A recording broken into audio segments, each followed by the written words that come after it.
Welcome back to Business Owners Speak. Today I am thrilled to have Michelle Anton with us with Staff for Success. How are you today, Michelle? I'm good. How are you?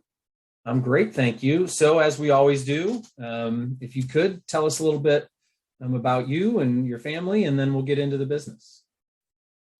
Oh, well, about me and my family. I'm actually originally from Nevada, Idaho area. I transferred over here with my former employer back in 2007 and worked in Jupiter at the time and kind of doing exactly what I do today. And we ended up, moving over here to, I guess, we're a recruiter, so we can recruit anywhere in the country. You could recruit on Pluto if you wanted to, as long as you had internet. So we kind of moved more to an area where it was more of a tropical environment as opposed to a snowy, cold environment. And when we did that, it just kind of fell in place. And I've been in Florida ever since. My husband, he's a contractor, and I have 2 kids. Well, together we have 5 kids. Oh, wow. Yeah, we have 2 that live at home still. 3 that are well on their way in their late 20s and early 30s. And we both, I have a home-based business, and I have a couple of employees that work with me. And my husband has his home-based business, so we do quite well. We now live in Central Florida. Yeah, so pretty outdoorsy people, though. We like to remodel and do our house. That's fantastic. So tell us a little bit about Staff for Success. How did it start? So Staff for Success, just to kind of give you a quick rundown, we're an executive search firm is what we are. And our specialty is working with staffing agencies around the country. So we work on a national scope. And when as I mentioned, I relocated here from Nevada to Florida in 2007, it was with my former employer where I did exactly what I do today. So I was with that company for 16 years. 2020 hit, COVID came about. And I always told myself that if the world came to an end, I'd start my own business, and all but becoming to an end, it pretty much did. So it gave me the opportunity to open to really kind of spread our wings. And I launched Staff for Success. So we've been personally around as a company since 2020. I've been around since 1995 in the industry. So, but we're an executive search firm. We do staffing for the most part, but we also work with PEOs, payroll service bureaus, and we do this on a national scope, placing anywhere from salespeople all the way up to executive leadership. So we've built quite a little business here, and we're very specialized. That's great. Yeah. So interesting that when the world came to a halt, you pulled up the bootstraps and started a business versus what everybody else did, which was kind of shut them down. Yep. Did you see opportunity because of COVID, or was it just life circumstances? And so now's the time. The universe is telling us to do it. Let's go do it. Probably a combination of both. Mm-hmm. The industry that we work on is staffing, and in a sense, it was an essential service. Because we were providing people, or the companies that I work with provide people to warehouses that were doing food production and all kinds of things. Mm-hmm. So they didn't necessarily go out of business per se, but they weren't necessarily hiring either. They were maintaining status quo. And I've been around a long time, and I was one of the few people out there that continued to maintain my contact with people, regardless of knowing that they weren't hiring, but I maintained that contact. So when September of 2020 hit, because of how well I continued to maintain, where everybody else took the time off, kicked their shoes up, and watched TV probably, I continued to work my desk every day. Every day I continued to do exactly what I did. So when I would say September of 2020 hit, it became totally inundated with business. Everything started opening up. Everybody was hiring people. Of course, around that time, you had people who didn't want to go back to work because they didn't want to go into an office. People didn't want to be around COVID and stuff. But, I was focusing on people who were actively employed. So I was reaching out to people who were still working and compelling them to look at different opportunities. And I capitalized on it because a lot of larger companies decreased business because of the fear of COVID or the unknown of what COVID was going to bring. So people that I had been reaching out to for years who probably never would have made a change, like I wouldn't have if COVID wouldn't have happened, all of a sudden were making changes. And so I capitalized it. 2020, I ended up doing really, really well. In the 4 months that I really made placements, 2021 was huge. 2022 was our biggest year. And it doesn't seem to be any slower right now. We're still running really, really solid. That's great. So, yeah. Nothing better And I than think a lot of what, Right. I'm sorry, I was going to say, I think a lot of the reason why we did so well is we weren't relying on the unemployed people. Not to say that there was anything wrong with that necessarily, but I was working with the people who were working through it like I was. Right. So, yeah, we could go into a whole discussion about what happened to those that weren't working through COVID. And, we all had our own challenges, but good to see that you just buckled down and are now experiencing great success. So congratulations on that. That's not easy on itself. So the business itself, how do you, first of all, what's your target audience? So our target audience is temporary staffing agencies around the country. Kind of an interesting thing. Yeah. I get told all the time, why would I need you if we do exactly what you do? You're staffing for staffing. We're staffing for staffing. Exactly. It's a very, very small niche out there. And I found a lot of success in it, mostly because I spent many years in the industry before I started recruiting for the industry. So I know it very well inside and out. People know me out there. People trust me out there. I can talk both sides of it, from being the producer on the other side when I'm talking to people, as well as talking to the CEO of a company because they're asking my opinion out there because of what does the market look like? What have you heard out there? What's the unemployment look like? What are the pay rates? So I'm very, very well in line and in tune with what those rates are right now and have been. So that would be our target market. And I do only work with small to medium sized organizations. Well, so I don't work with big boys. When I say small to medium size, I mean private for the most part. I don't work with the public side. And my relationships are with presidents, CEOs, and business owners when it comes to the client side. So you're not necessarily placing individual positions, or are staffing agencies, so companies aren't necessarily coming to you say, hey, find me a salesperson. A staffing agency is coming to you saying either I can't fill the position or I need some more people to choose from. Kind of walk me through that. I guess I'm unclear. It's kind of a confusing thing. I know a lot of people get confused at what I do. So, well, you have it right. Staffing agencies are the ones who are filling all these positions out there. I'm supporting the staffing firms from their internal positions. So when they need a recruiter, or if they need a salesperson, or if they need a branch manager or something of that nature.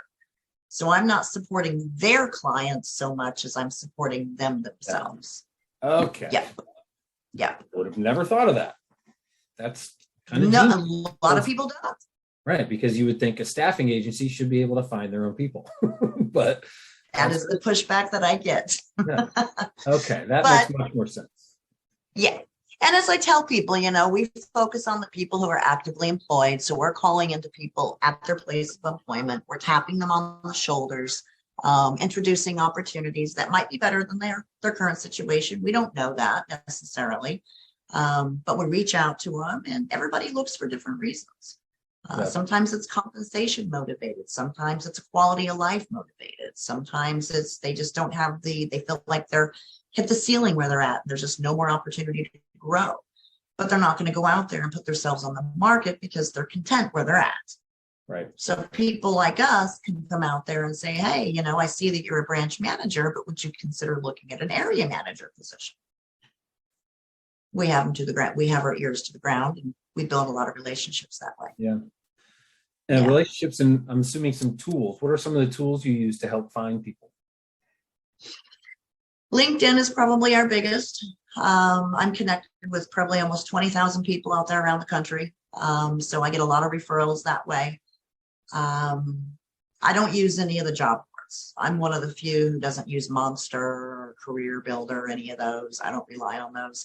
So the other tools that I would use would be like Zoom Info, if you're familiar with that one at all. Yep. I have that one. I have Seamless AI that I'll use, which is just a less robust version of Zoom is really what it is. And then we just really pick up our phone and, do research. We'll call into companies, find out who's who in the company. We'll build an org chart, and we know who to call from there. Yeah. Great. It's all research. Yeah. A lot of clicking, right? A lot of time you're clicking around. Yep. A lot of clicking, a lot of touching base with people, a lot of following up with people, because, one person may not be looking today, but a week later, their company just got bought out. Right.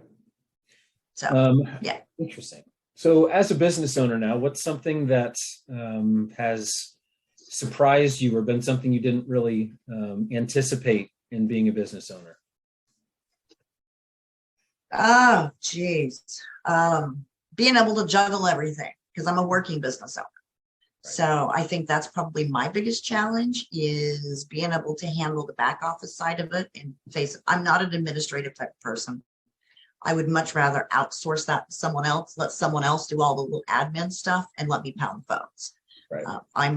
That's what I do best. So for me, it's been running both sides of it, without faltering on either side of it.